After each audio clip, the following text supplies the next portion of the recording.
guys, welcome back to my channel and welcome to a pregnancy update for weeks 10 through 16. This is a bigger update. A couple of very fun milestones happened during this time, as well as something pretty scary that I didn't experience with James. So I'm going to tell you all about that. And then also at the end of this video, I am going to do a mini Q&A. I had a lot of questions come in on Instagram, especially since I did the gender reveal, asking me questions. So I thought I would add that on to the end of this video, which, speaking of, if you haven't seen my gender reveal video, I highly recommend watching that one before this one, because starting right after this disclaimer, I will be referring to this baby as a him or a her, a boy or a girl. So if you haven't seen that and you want to watch a cute video, I think it's a cute video, go ahead and pause this one, watch that one, see what it is, and then come back to this one. Otherwise, it's going to be spoiled starting right now. The first fun milestone that happened during this part of pregnancy is that the sex of the baby was confirmed via ultrasound. So I can say that the baby is a boy. I am so excited. If you've watched that video, you know I do at the end of the gender reveal video talk a little bit about my feelings of having another little boy and all of that.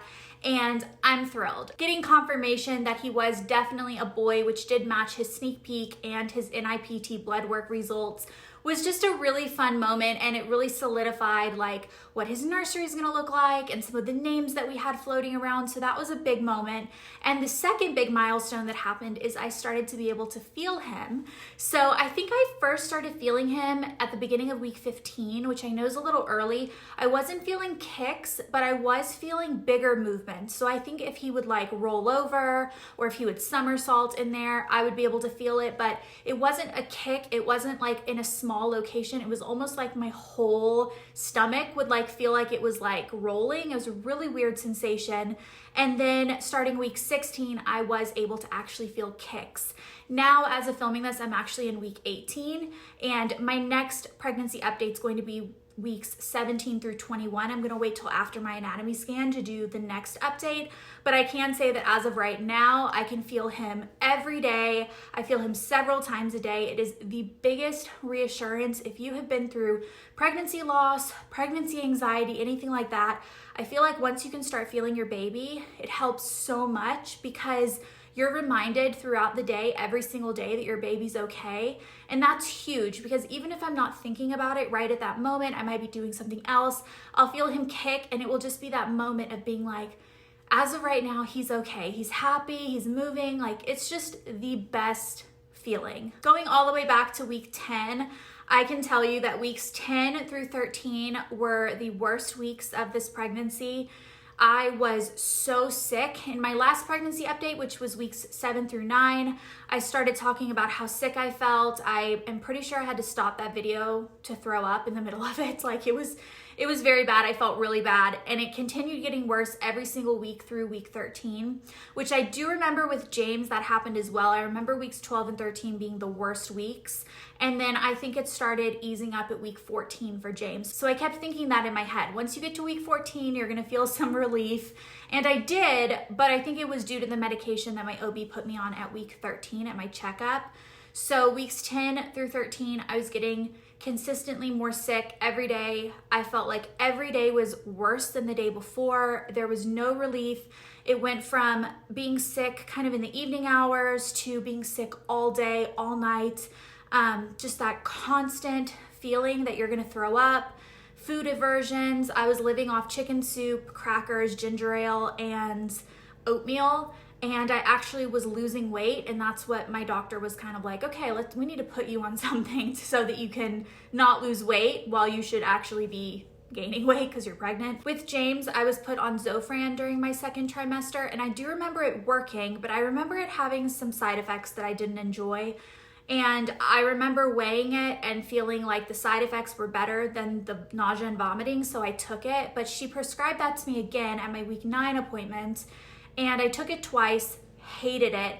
I didn't feel it worked. It gave me those side effects again. Zofran works by slowing your digestion down, which does help your nausea, but it can add a ton of other side effects that are not pleasant. And I felt like with this pregnancy, it actually wasn't easing my nausea enough to make the side effects worth it. So I told her that at week 13. I said, I only used the Zofran twice. I really didn't like it. and she put me on promethazine, and that has been my miracle drug this pregnancy. It really took the edge off the nausea. I only take it at night before bed because it makes you very sleepy. I'm pretty sure it has the same active ingredient as Benadryl. I think I read that, something like that. It does make you sleepy. So it's not something I can take throughout the day, even though she did prescribe it to me, I think 3 times a day, but I only take it at night. I only had to take it consistently for about a week, and then that week 14 kind of hit, and my symptoms, I think, were easing up anyway, and the promethazine was making me feel better. So now I only take it as needed, which tends to be like once every 3 or 4 nights. Unfortunately, I'm still experiencing nausea. I just threw up yesterday brushing my teeth, which is like the worst trigger when you're pregnant because your gag reflex is just so strong. And I try really hard when I'm brushing my teeth not to trigger it, but I threw up in the middle of brushing my teeth. It's really not fun. And so even now at week 18, I am experiencing nausea, which I did not have any nausea past week 14 or 15 with James. So that's new, but I am a little bit older, so I'm kind of thinking like maybe my body's just struggling a little bit more. I'm also running around after a toddler, and when I was pregnant with James, I didn't have any kids, so I had the luxury of just sleeping whenever I needed, like just being, having downtime whenever my body needed it, and that's not necessarily something I can do right now, so that's probably why I feel a little bit sicker, I'm thinking. Starting at week 15, I did start to feel a little bit of relief from the nausea. The promethazine was helping me. I was really starting to feel like things were looking up. I had started to feel those rolls of the baby moving at the end of week 15. And then something really scary happened week 16. And so I am going to tell you all about that, as well as a very long appointment that happened afterward at week 16. But before I get into that, I do want to thank the sponsor of today's video, Hydrant. Hydrant has been a game changer this pregnancy. It helps me stay hydrated even when I feel sick at the thought of drinking water, which for some reason, plain water is such an aversion in pregnancies to me. And I feel like a lot of people don't like plain water or can't drink plain water, even when they're not pregnant. It's just, there's something about it that a lot of people don't like. I've talked about Hydrant before, but if you haven't seen it or you're new to the brand, it's a science-backed wellness brand that makes a range of products focused on hydration, performance, and mental well-being. It's designed to hydrate you faster than water alone, and they have products ranging from general hydration to sleep to immunity. Their products contain 3 times the amount of electrolytes of a sports drink, but without the artificial sweeteners, the stevia, the synthetic colors, and it's made with real fruit juice powder. Last time I talked about their individual serving packs, which are great for on the go, but they just launched their bulk powders. This one's my favorite. It's the Hydrant no sugar added lemonade flavor. It has only 10 calories a serving with 0 grams added sugar, so this is good if you're following a low carb or a keto lifestyle. They also have the Immunity Elderberry bulk tub, which has 1,100 milligrams of vitamin C, which is great for healthy immune support. And they have the Sleep Elderberry, which is hydration plus melatonin, which is scientifically designed to promote better quality sleep when taken 30 minutes before bedtime. I like to drink it cold, and on the instructions, it will tell you that you can mix a scoop with either 8 ounce or 16 ounces of water, depending on how you like your flavor. I always do the 8 ounces because I like the flavor to be a little bit stronger, and when you mix that with cold water, it is the best. If you want to get more hydrated, click the link below and check out Hydrant's new bulk range for 48% off. Plus you get a free water bottle. That's a great deal. Everyone needs to be more hydrated, honestly. Take advantage of the deal by clicking that link below. Thank you so much, Hydrant, for sponsoring another video on my channel and helping me and my pregnancy be more hydrated. Okay, so the scary thing that happened is at the beginning of week 16, the day I turned 16 weeks, I woke up that morning and I went to the bathroom and I had some spotting. And while spotting can be very common in the first trimester, it is not common and not a good sign in the second trimester. So of course, I freaked out. I was actually at my parents' house and I didn't say anything at first. I went back to the bathroom a couple of hours later. There was a little bit more spotting, and a couple hours later, there was even more spotting. And at that point, I got really worried and I told my parents, and my dad said, go up to bed and just rest, like put your feet up and just rest and let's see what happens. If you continue to bleed, then it's something you're gonna have to get checked out, but hopefully it will just stop. It could be from a number of things, and none of them are super common in the second trimester, but it doesn't necessarily rarely mean anything bad is happening, so just relax. So that's what I did. I had an OB appointment with an ultrasound already scheduled a couple days later, and that was my regularly scheduled checkup that I had. I remember when she booked that appointment, she mentioned I would be having an ultrasound so that they can do a little bit of growth scan, like growth measuring, because I have a copy of Factor V Leiden. Now, she didn't say specifically that Factor V Leiden causes possibly like slow growth in your baby. I'm assuming that based on the fact that she wanted to measure the baby because of Factor V, like that's how I read into it. I don't actually know, but I remember just feeling relieved that I was going to have an ultrasound and everything would be checked on.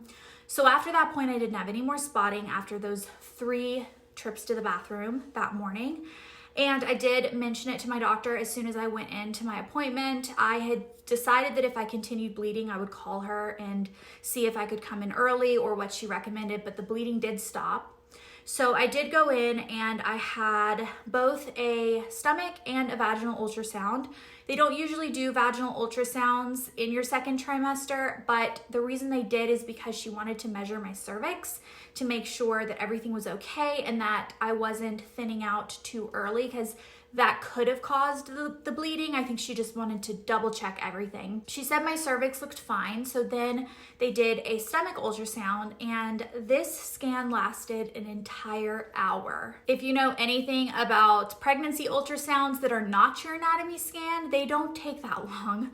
They are literally like a 5-minute, 10-minute check and you're done. So this was a little bit alarming. During the actual scan, I enjoyed it because I could see the baby on the screen. He was moving around, kicking, being naughty, like flipping whenever she was trying to get an image of something. It was like he was purposefully teasing her. It was really cute. She said that she doesn't see babies that move that much, that often, which reminded me so much of James, because I was told that every ultrasound with James, that he was just like a super, super active little crazy baby in there. And he came out and he's still super active and super crazy. So I might have a second super crazy coming, which let me prepare. After the ultrasound was complete, over an hour later, my OB said that everything looked good. I asked her if that had been a growth scan, and she said, actually, it was kind of like an anatomy scan. And I said, oh, I thought you did that at like 20 weeks. And she said, oh yeah, you're gonna have a real anatomy scan. This one was like a second anatomy scan.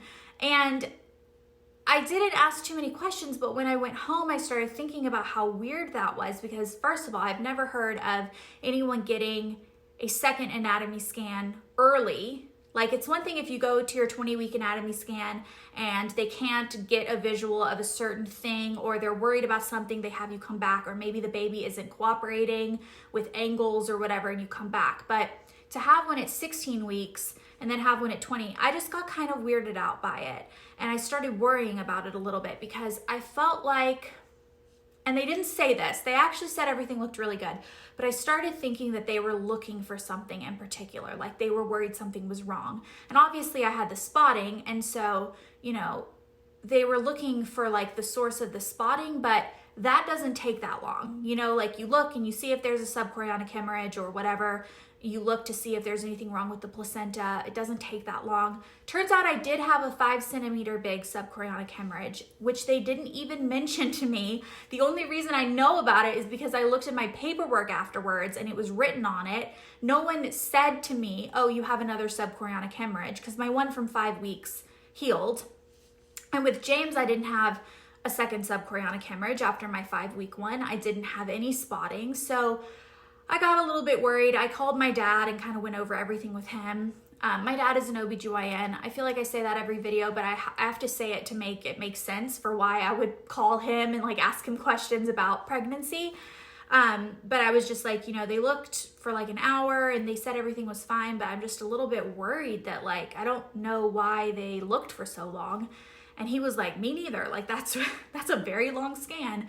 He said, the only thing I can think of is maybe the ultrasound tech was new and was like kind of learning on you. Like, you know, you were happy to be there, you were seeing your baby, and she was kind of like practicing kind of, but I don't know. I didn't even get the vibe that she was new. She seemed to know exactly what she was doing. She was really nice. So I don't know. It's fine. Apparently everything was okay. Everything was measuring spot on to the day. I could see, because as they would measure, it would come up on the screen, and it was like 16 weeks, 3 days is what I was. And every single part of his body measured 16 weeks, 3 days, which I just think is crazy, because I know that there's a range of sizes that babies are born at. You know, not every baby is 20 inches long when they're born, for instance. And so it's kind of strange that he could be measuring literally to the day on every single body part. But I thought that was really cool. That was also the scan that they confirmed that he was a boy. They actually couldn't see it on the stomach ultrasounds, like the way he was angled and the way he would like kick, he was kind of covering it. But when they did the vaginal ultrasound, it was the most clear view. It was literally his 2 little feet and looking right up between his legs, and his feet were so cute. He had these like 5 perfect toes on each foot, and it was just this perfectly formed foot, well, 2 feet. And there was no doubting that he was a boy. That was the most clear view I've ever seen. And I asked her, I said, I know women don't like vaginal ultrasounds, but this visual is so clear. Like, why don't you guys do more vaginal ultrasounds, you know, for the anatomy scan, for instance, because the view was just so much clearer than on the stomach. And she said, well, you know, it's good for certain parts of the baby, but you can't get really good visuals necessarily of like their head or whatever's far away, you know, whatever's on the top. So that made sense. And I was like, oh, that makes sense. And also, like, women don't want vaginal ultrasounds throughout their pregnancy. I'm so used to them. I've probably had 30 in my infertility journey, so I don't care, but I could see how that would be like a stretch for some people. Some people never have to get them, you know, and in normal pregnancy where you don't have complications or issues or previous loss, you go in for your first ultrasound at like 10 weeks, 12 weeks, and they can do it by the stomach. You never even have to get it done vaginally anyway. Okay. So my real anatomy scan is going to be at 21 weeks because 20 weeks is actually over Thanksgiving and I'm going to be out of town. So they did go ahead and push it to 21 weeks, which will be actually the beginning of December. And Alex is going to come with me to that appointment. I'm really, really excited. He's come with me to some ultrasounds, but not all of them. With COVID and everything, you know, they're a little bit stricter with who's allowed into certain appointments. I know he came to every appointment with me with James, but that was, you know, pre-COVID, but I did get permission for him to come to the anatomy scan and I'm really, really excited about it.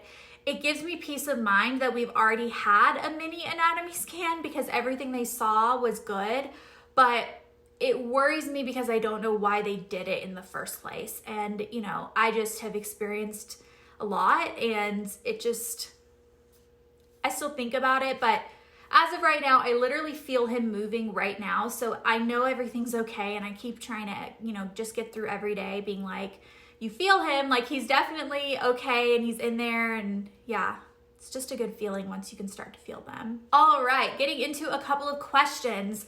I got a lot of questions about whether I am planning to do a C-section again. I did have a C-section with James. I have a video about my C-section story time if you want to see that. It was a scheduled C-section, it was easy peasy, and yes, I will be doing a C-section again.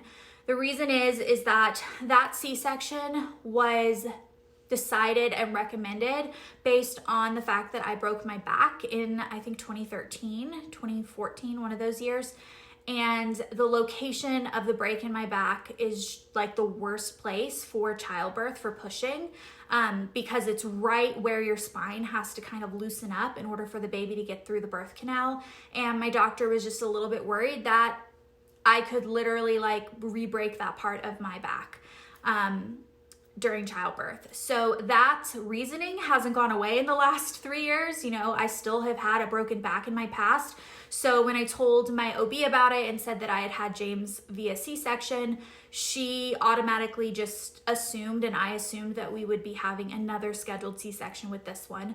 My C-section was easy. The recovery was easy. I am not fearful of having another C-section. And while I do think there's a part of me that is missing out a little bit on the experience of a vaginal birth, to be honest, I'm kind of glad that I don't have to. I'm going to be honest. All things being equal, talking to people that I know in my real life who have experienced both, I'm pretty happy with my lot in life having the C-sections. Another question that I got quite a few times is about breastfeeding, and if you followed my journey with James, I had a very big breastfeeding struggle with low supply. I have a whole video on my breastfeeding journey, which is such a weird video, but I do have that. I'll link that one in the C-section video below.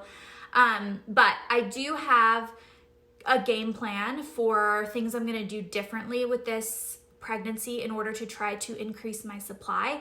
I am considering trying to harvest colostrum before I actually give birth, which you aren't supposed to do that until like 37 weeks because it's possible it could send you into early labor, but it's still something that can help your supply. I'm gonna pump starting the first day. I know that I didn't do that with James because everyone was like, don't do that, it will cause an oversupply and all of that. And I would have been so blessed to have an oversupply. I know people with oversupplies have their own set of issues. I understand there are so many complications that can come with an oversupply, but as someone who had a tiny, meager supply, like I would love to experience that side of the coin. So I will be pumping. You know, we did try to latch James minutes after birth with the C-section. That's not always possible, but with him it was. We started to latch him with a lactation consultant as they were sewing me up still, like literally within 5 minutes of him being born. And that is said to really like increase your supply, increase that bond, allow for easier breastfeeding, and it just wasn't the case for me. So I also am planning on meeting with a low supply lactation consultant before I give birth to kind of make a better game plan. But you know what? You can't control these things, and even if I do all these steps, there's a very good chance that I will have a low supply again, or I won't be able to breastfeed again, or whatever. And if that's the case, then that's it. That's what I'm gonna do. You know, with James, I ended up pumping for 8 months, which is ridiculous because I would pump, you know, several pumps a day for like 1 to 2 bottles worth across all my pumps for the day. So yeah, I mean, it is what it is, but I'm gonna attempt to do that again. Next question is, did you have regular periods after your D&C? Mine have been so off ever since. I am not the person to ask because 2 weeks after my D&C, I got pregnant again, and that pregnancy was ectopic.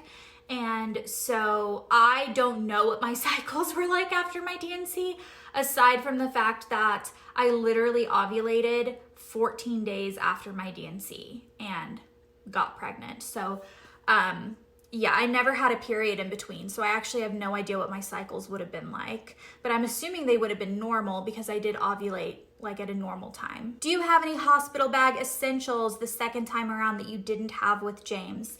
Yes, I have a few. So the first one is going to be, I'm going to take my own pillow. I didn't do that with James because I'm not super picky about my pillows, but I ended up not sleeping at all the entire time I was in the hospital with James. We only stayed one night. We were discharged the next morning. And the reason that they let me go early, because usually with the C-section, you stay more than one night, is because I didn't sleep even though they gave me something for it. The adrenaline and just like, I just wanted to hold my baby. I didn't want anyone else to hold him. I didn't want to put him down. I didn't want to send him to the nursery. I didn't want him in a bassinet. I wanted to be holding him. I just was so like awake. And they were like, you know, some people react like this, like you need to go home because you need to sleep and heal. So I did. I think having my own pillow would probably help. Maybe my own blanket too, just make me feel a little bit more comfortable. And then the other thing that's big that I did not have with James is a pump. I had a pump. I didn't bring it to the hospital because I had no clue I was going to struggle with breastfeeding. No clue. I took it so for granted that I was going to be able to do it and that I wouldn't have issues. I knew it was going to hurt. I knew all those things, but I did not think I was going to struggle. So I didn't bring my pump. I know hospitals have pumps they can give you. My hospital didn't offer me a pump. I don't think they realized I needed it or wanted it, and neither did I. So it just didn't happen. Also, I'm going to bring a couple of different nipple shields because that was something that we had to use with James to get him to latch. The nurse had a nipple shield that she gave me, like from the hospital, but now that I know more about them, it was not a good one. It didn't work very well, and they make much better looking ones now that I think will work better. So I'm gonna bring my own set of nipple shields, probably a couple different ones to try out in case this baby also has trouble latching. I'm hoping he won't, but he might. Someone asked if I'm going to have a doula, and I've actually looked into this because I think it would be really nice, especially with COVID right now, because the hospitals in my area are only allowing one support person, but your doula doesn't count. And so, you know, in an ideal world, if I could have the minimum amount of people with me, I would want Alex and my mom. And if they only allow one person, it's just gonna be Alex, obviously. But I think that there's a lot of support that you could get from a woman. My mom would be that person, but if she is not allowed to, if I'm not allowed to support people, I really have been thinking about hiring a doula. However, the reason that I've stopped and I haven't done it is because I don't know what a doula would do necessarily for a C-section. I know that I've looked up some doulas in my area and they do C-sections as well. Like that is something that they'll do. I just don't know what that would look like. I guess I just don't know enough about it. If any of you guys are C-section mamas, like scheduled C-sections, and you still hired a doula, I would love to know, you know, if you recommend it, what they did for you, why you hired one knowing you had a scheduled C-section, just to give me a little bit more insight into it. But I do think that I probably will hire one just to have an extra set of hands that can help me more with like breastfeeding and all of that kind of stuff that Alex doesn't necessarily know anything about. Last question is, are you guys starting a college fund for both babies? So we actually already have a college fund for both James and unnamed baby number 2, which I think is really funny because I knew that we had one for James. I didn't know that we already had one for our second baby until I was looking at everything online and I saw it, and Alex had literally named the account unnamed baby number 2. And I just thought that was so cute that he thought about that and like went ahead and started it. We do automatic payments into these every single week. It's something that we kind of set and forget, and it's like secretly growing without us really knowing that it's growing, you know? And listen, I know not every kid goes to college. It's not the right move for every kid. I personally found college such an incredible experience that I would be very sad if my children didn't want to experience that. They were literally some of the best years of my life, like literally so fun. And I think you grow so much as a person, both intellectually and just like socially. I think young adults kind of need that time, that in between being, you know, a teenager under their parents' wings and being an adult in the real world. I think college is this nice in between. However, I know that it's not for everyone, and especially if you have to take out student loans this day and age, like right now, how our country is. I don't know if it's worth it. I don't know. I was lucky enough that I didn't have to. I didn't realize how blessed I was until I kind of became an adult and saw how student loans can affect people, like even still in their 30s and 40s. And that's just, it's so sad.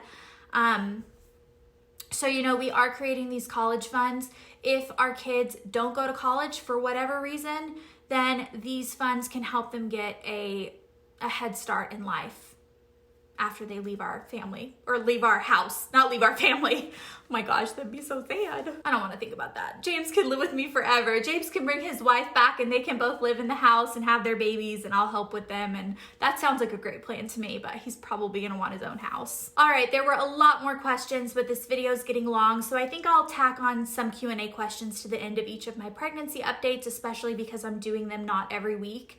At this point, maybe towards the end of pregnancy, it will become every week or every other week again. I do think that weeks 10 through 20 are the most boring weeks of pregnancy. I think the least happens during those weeks because the first 10 weeks of pregnancy, a lot happens. Like you have a lot of worries, you don't know what's going on, the chance of loss is really high, you have a lot of symptoms, everything's new, everything's like, feels a little bit crazy. And then your last half of pregnancy, you're starting to get bigger and you can feel your baby and you're starting to do the nursery and think of names and all this stuff. So I feel like there's a lot of fun stuff in the second half of pregnancy, and then there's this like boring medium part, which is what I'm in right now.